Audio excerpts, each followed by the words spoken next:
Welcome, everyone, to People on Dating. I'm your host, Will Morales. And for those of you who are tuning in for the first time, this podcast is about dating, ups and downs, and how to navigate through it.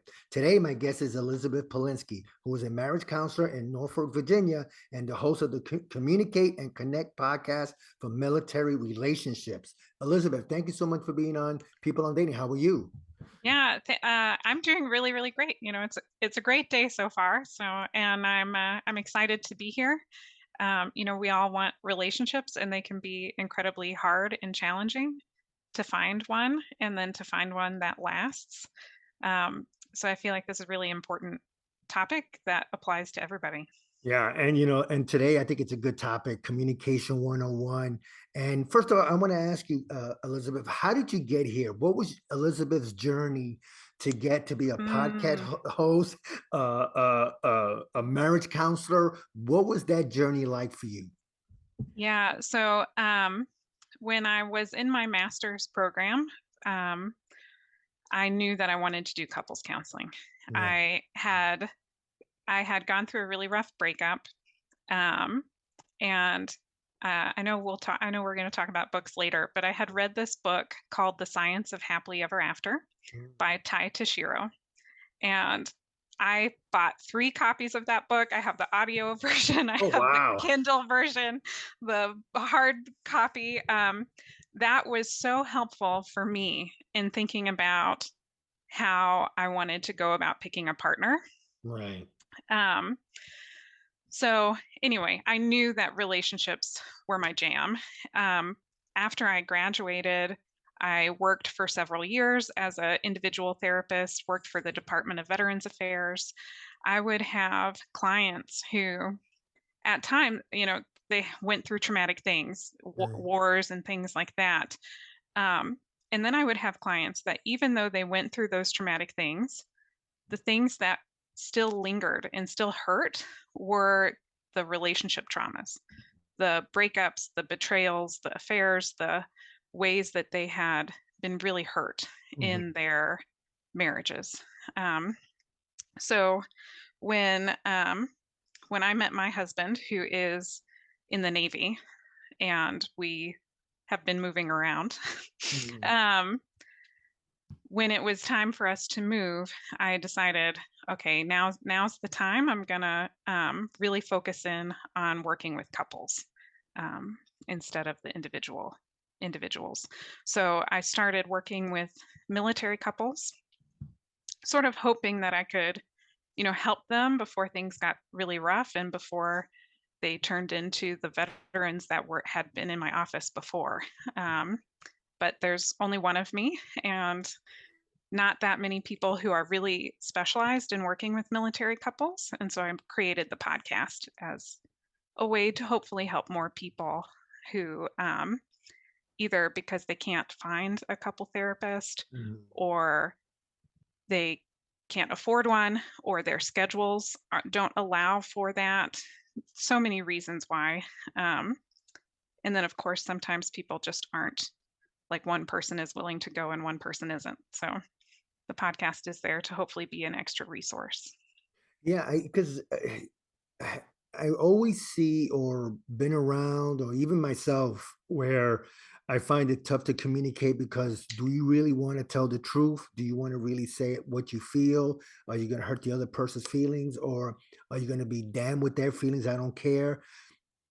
Why is it such a hard thing to communicate? I mean, it's and today's Uh, title is a good one, Communicate 101.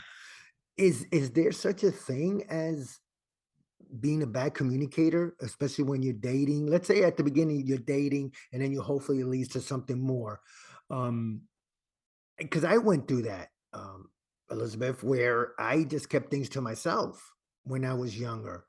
mhm. Because I didn't know if I would say something, they would go off, or if I didn't say anything, they would go off. It was so many things running through my head, and then all of a sudden I just stood silent. No, everything's okay. No, it's not you, it's me.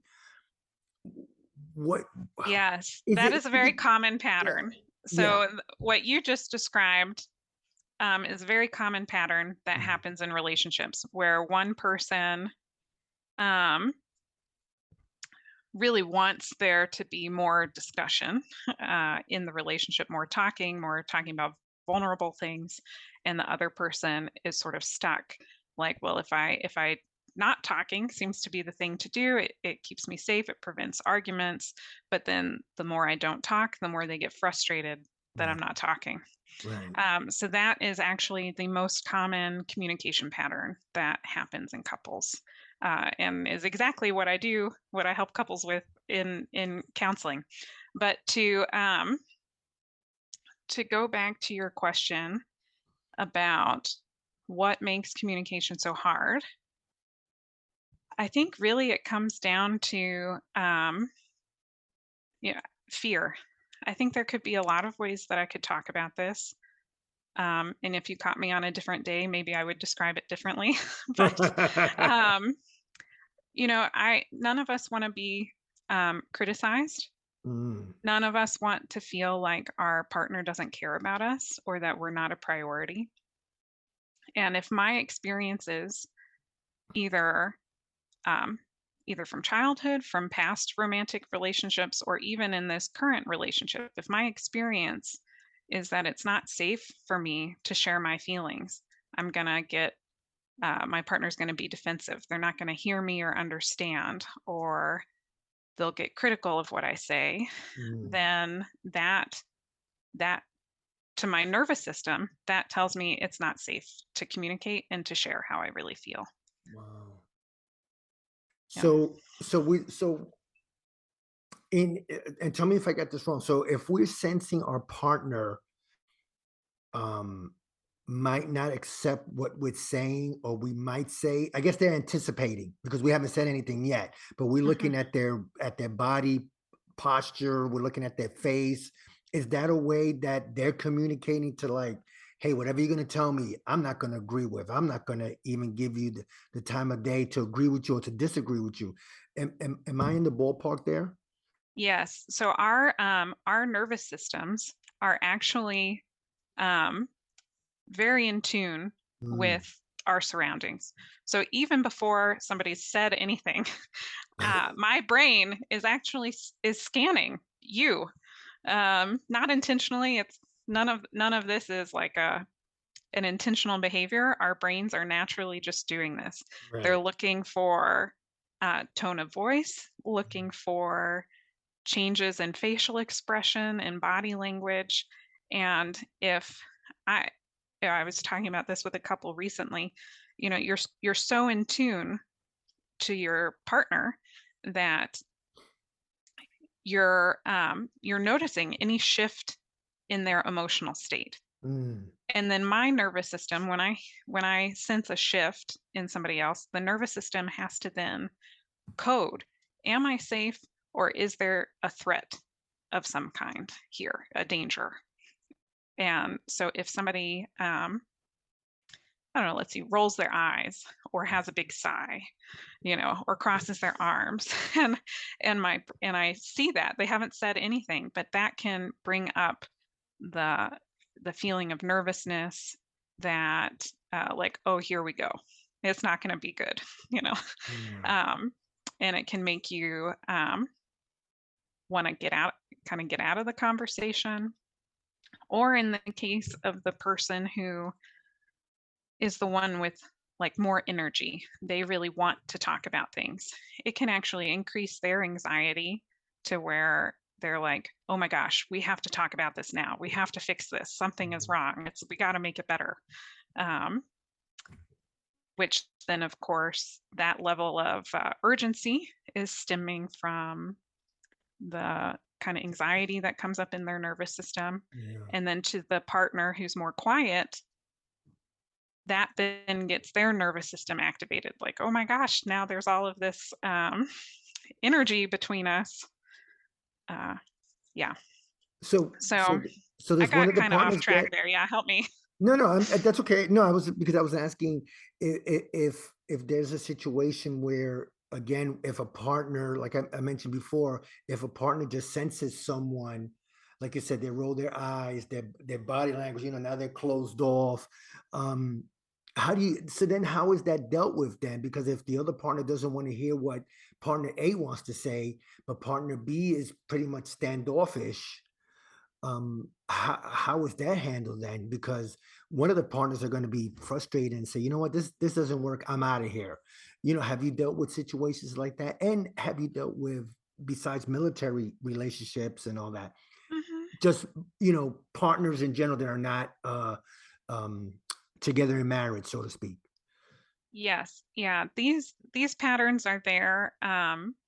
It's this is we're sort of talking about the most common pattern. There are Right. other patterns that can happen in relationships. Okay. And they can happen if you're dating or if you're married.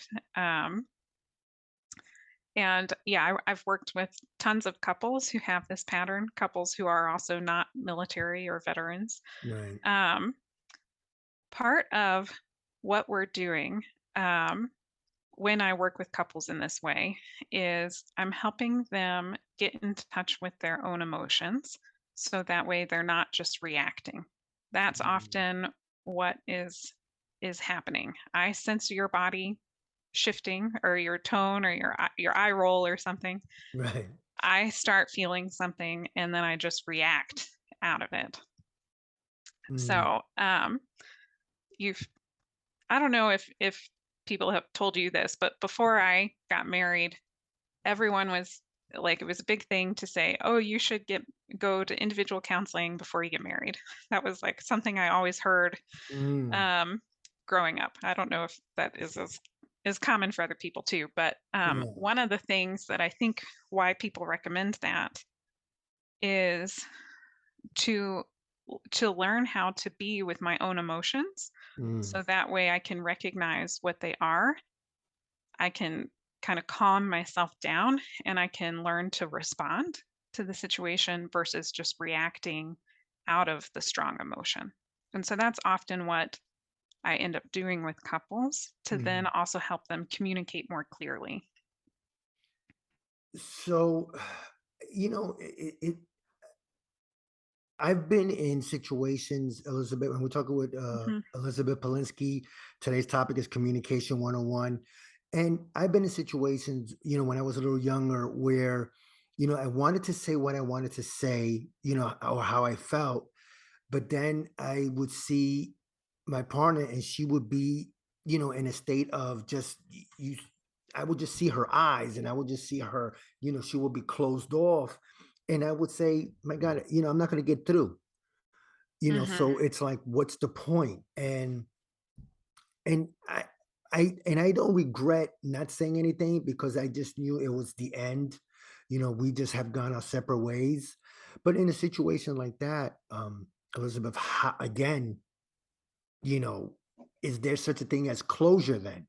If I'm leaving a partner hanging or they leave me hanging, i- is part of the communication is that closure. Now, for me personally, I don't seek it, but I've been with some women that they do seek it and they want to know why. And sometimes I have to tell the truth where I'm like, listen, my heart is not in it anymore.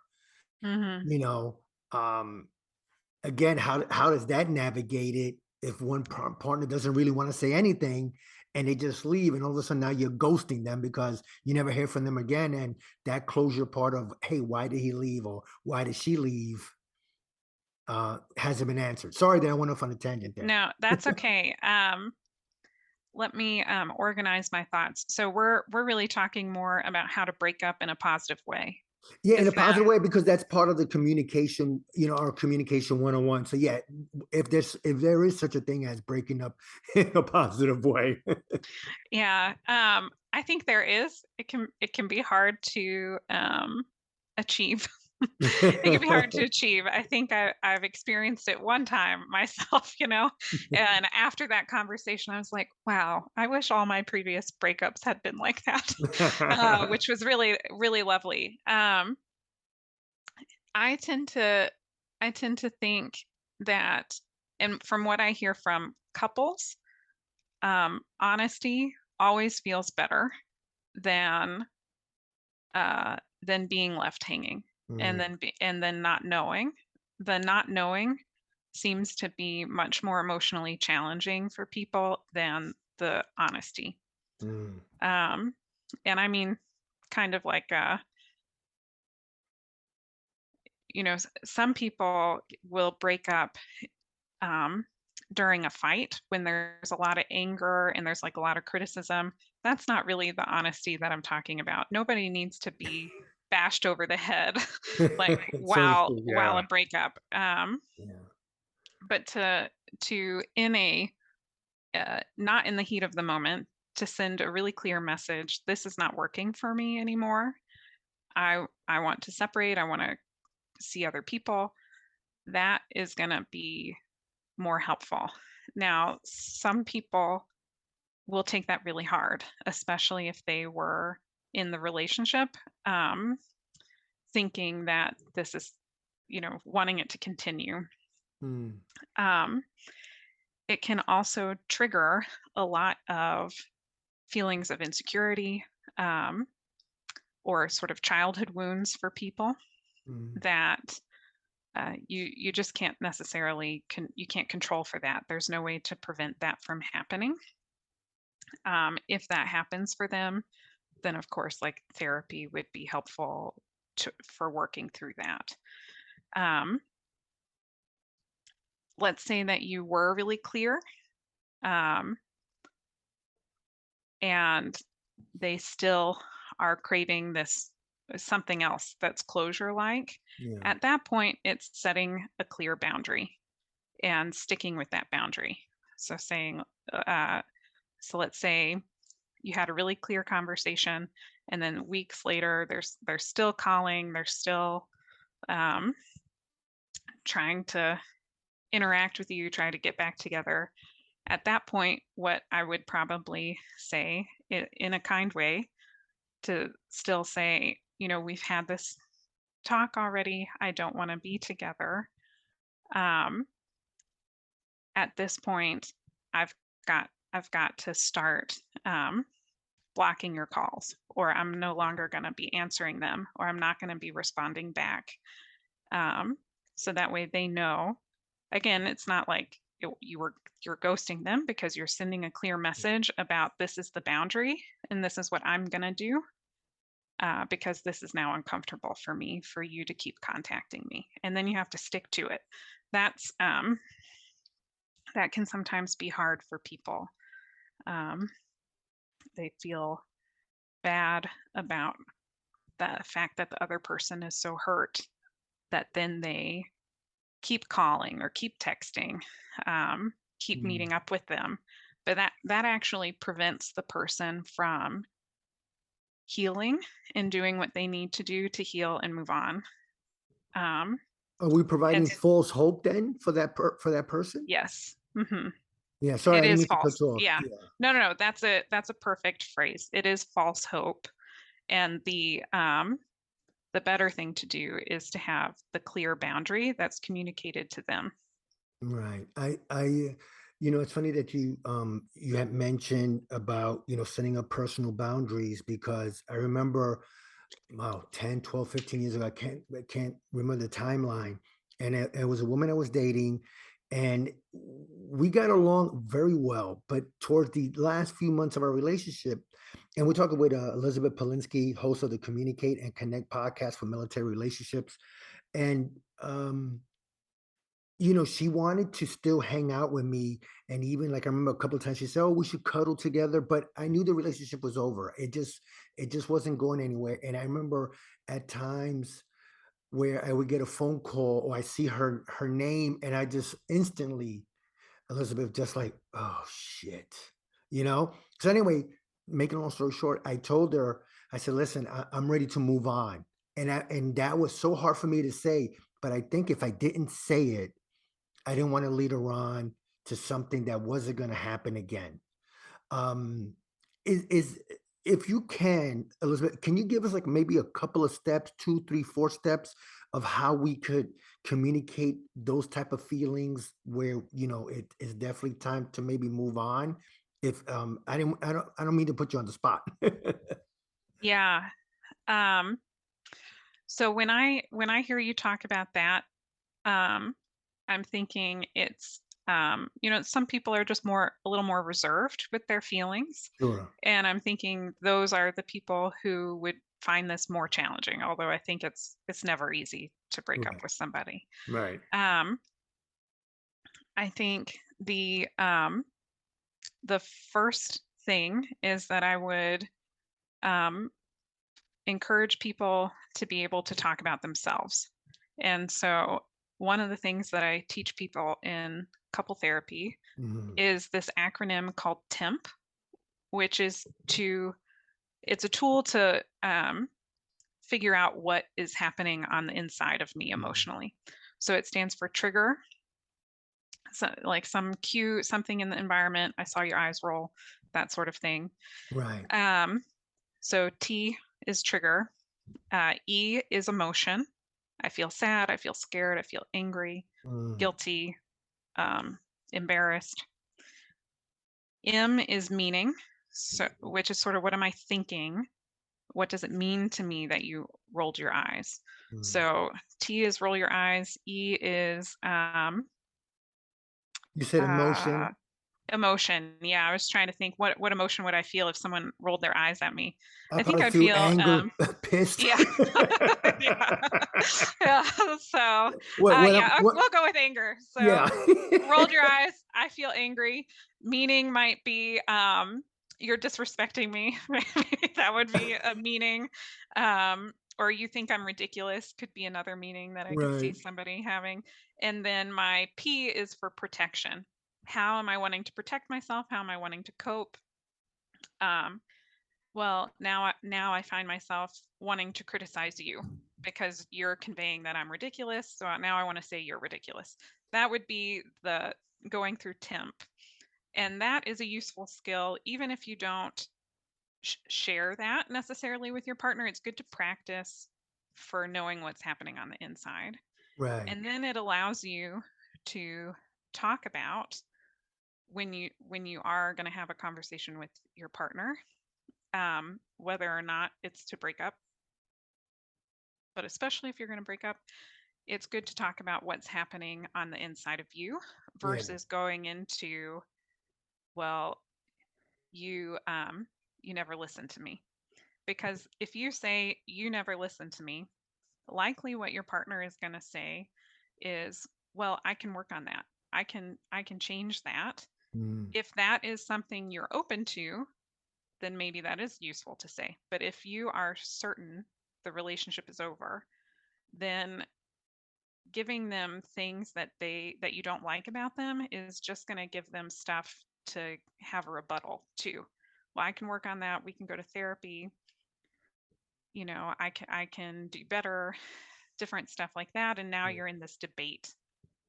It's better to say, I have enjoyed a lot of the time that we spent together, but this is no longer what I want, and I'm I want us to break up now, and I'm planning on starting to see other people, and then just making it clear Yeah, on yeah, your yeah. end, right?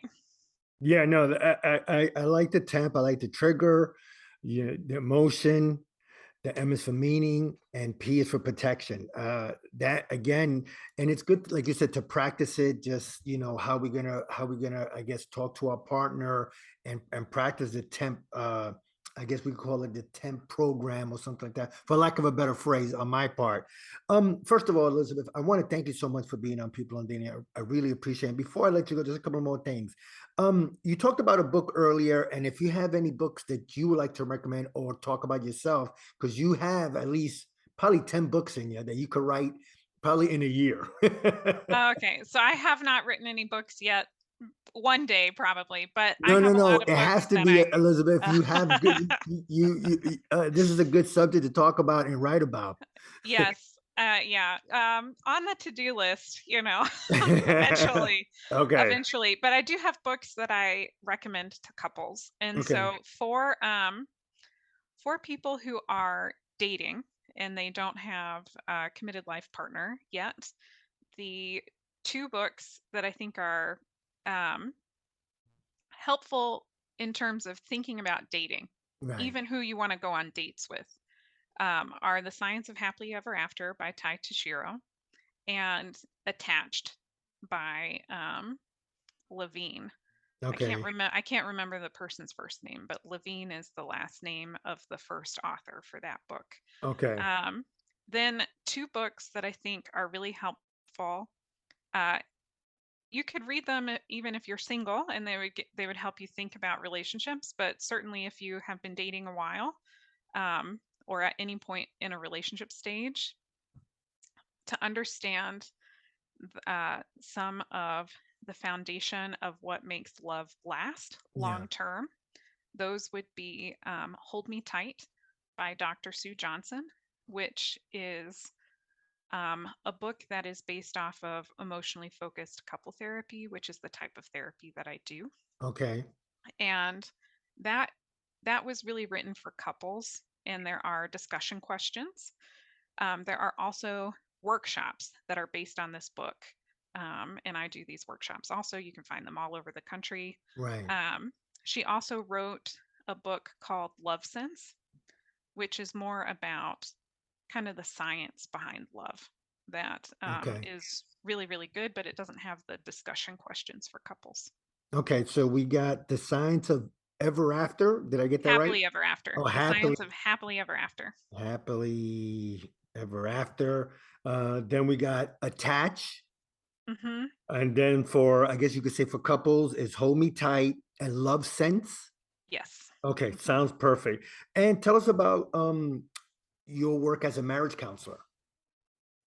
Yeah. So I work with couples.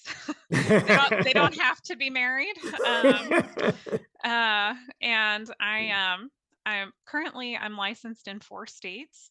I Okay. mostly work with couples who are in Virginia, but I have worked with couples in South Carolina, in Arkansas, and in Nevada. Okay. I also do marriage intensives, which is where um, or couples, again, they don't have to be married, but where we spend 2 full days together, Hmm. really like doing a very deep dive into the Right. relationship. So those are sort of the things that I do, that I provide, and where I can do that with clients. I can do it in person or over telehealth, um, and I am certified in EFT. Okay, So that's great. Okay, and tell us more about your podcast, which is called the Communicate and Connect Podcast for Military Relationships. Is that the full title? that is the full title. Cool. Yeah. Okay. So that one is a little more self-explanatory. It's for specifically for military couples because Yeah. it's so much harder for them to find um, quality marriage counseling, and Yeah. also to find people who understand military life and can talk about the unique challenges that face military and veteran couples. Okay. So, again, there's probably lots of stuff that would apply and be helpful to any couples, but it does have a lot of more focus, like tips that are more specific to military couples. And so that is just communicate and connect podcast.com if Okay. anyone wanted to check that out. And then the counseling practice is elizabethpolinskycounseling.com. All right, sounds good. I was going to ask you that, but you beat me to it. Well, Ah, anyway, yeah, great. well, well, anyway, Elizabeth, I want to thank you so much for being on People on Dating. I definitely learned a lot, and I appreciate you taking time out of your busy schedule to talk to us. Yeah, thanks for having me on the podcast. It's All been right. fun. Yeah, definitely. I had a good time. Thank you so much. Yep. Well, everyone, that was Elizabeth Polinsky, and you can find her at elizabethpolinskycounseling.com. That's elizabethpolinskycounseling.com. Liz, thank you so much for being on People on Dating. Much appreciated. You can find me on peopleondating.com. That's peopleondating.com. Check out our past shows and check out our blog. Also, when you get a chance, please go to Apple Podcasts. Please subscribe, leave a review. Also, please go to our YouTube channel, People on Dating. Please subscribe, like, share, whatever you can. Please do that. You can also find me on Google Podcasts and Spotify. Anyway, on behalf of People on Dating, I'm Will Morales. Until next time, thanks everybody. Have a great day. Remember, just a conversation, no judgment. Thanks, and have a great day, everybody. Bye.